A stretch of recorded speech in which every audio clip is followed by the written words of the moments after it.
Alright guys, welcome back. In this video I'm going to be finishing up the last, I want to say, very basic information about vectors.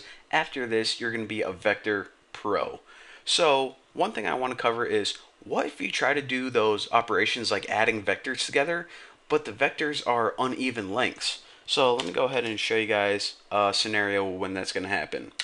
Say that you have a vector, and let's just make it like 1 through 5, and then you have another vector 1 through 3. Well, what's going to happen is, let me just output these first. Whenever you try to add those together, it's going to go ahead and start adding them together like normal. So this is vector A and this is vector B. So you add them together, you get 2, 4, 6, but then you get 5 and 7. But where does that come from? Because there are no numbers right here.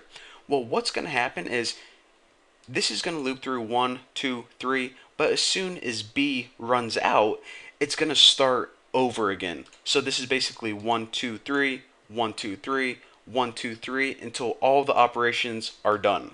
So that's why whenever you added 4 plus 1, you get 5, and 5 plus 2 gives you 7. Now, this warning message right here says longer object is not a multiple of shorter object length. Basically, if this had 6 items in it, 3 goes in the 6 perfectly, so you wouldn't get an error message. But since this has 3 items and this has 5, 3 doesn't go into 5 perfectly. It's not a multiple. They aren't a multiple of each other, so that's why we're getting this error message. So again, that's what happens when you try to do operations of vectors of different lengths. It works, I just want to explain to you guys that if you're getting numbers that you didn't expect, that's why. Now, another cool thing that you can do is, let me go ahead and clear everything out, is you can also run true and false, those logic tests on them. So let's make a vector A, and let's just set this equal to, I don't know, like 1 to 10 or something. Well, what we can do now is we can test A less than 5. So check this out. Let's run it. It says true, true, true, true, false, false, false, false. Let me count. False, false, false, false, false, false. So what is going on here? It basically takes every single number, 1, 2, 3, 4, 5, 6, 7, 8, 9, 10, and it plugs that in for A. Is 1 less than 5? Yes. Is 2 less than 5? Yes. 3, 4? Yes. Is 5 less than 5? No. It's equal to each other, and everything else is false. So again, this is for 1, 2, 3, 4, 5, so on and so forth. So aside from that, there's actually a lot of different things that you can do with vectors as you're learning. So there are some rather basic ones, but another cool thing that you can do is you can actually use those logic operators with functions as well. So again, if we have a vector called A, and this is just a list of numbers 1 to 10, what we can do is say something like this. Let me just go ahead and type all this out.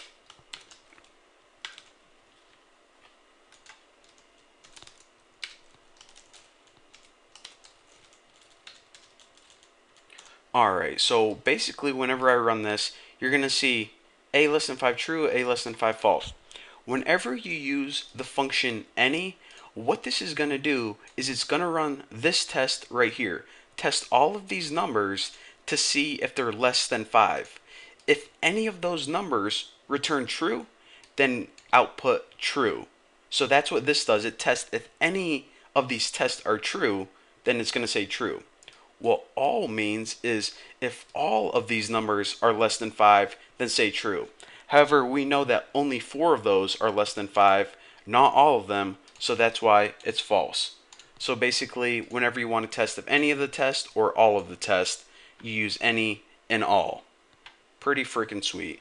And the last thing I want to show you guys concerning vectors is how to get an individual item out of that list of numbers, because you're going to want to do that quite often. So let's make a brand new vector, and let's just name it Hoss, and let's just set this equal to like 50 to 60. So now when you run this, we see 50 through 60 right here. But let's say we only want to pluck one of these numbers out. Let's say, I don't know, maybe one of these. Well, what we can do is we can use these square brackets in there next to the P on your keyboard, and we can type a pretty much a number in there, such as, let's just put 3 and see what happens. What this is going to do is it's going to say, okay, we're going to give you the third item in that list. So this is the first one, this is the second one, this is the third one, 52. So that's why it returned 52. So remember, square brackets say, give me a certain item in the list. So that's what that does.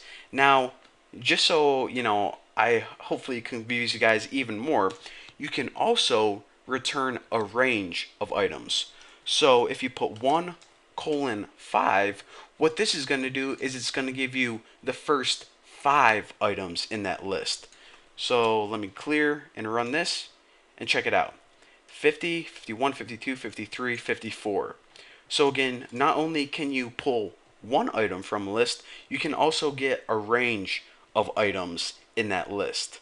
So hopefully you guys understand now how to, I don't know, run tests on lists, how to, do a whole bunch of crap with brackets.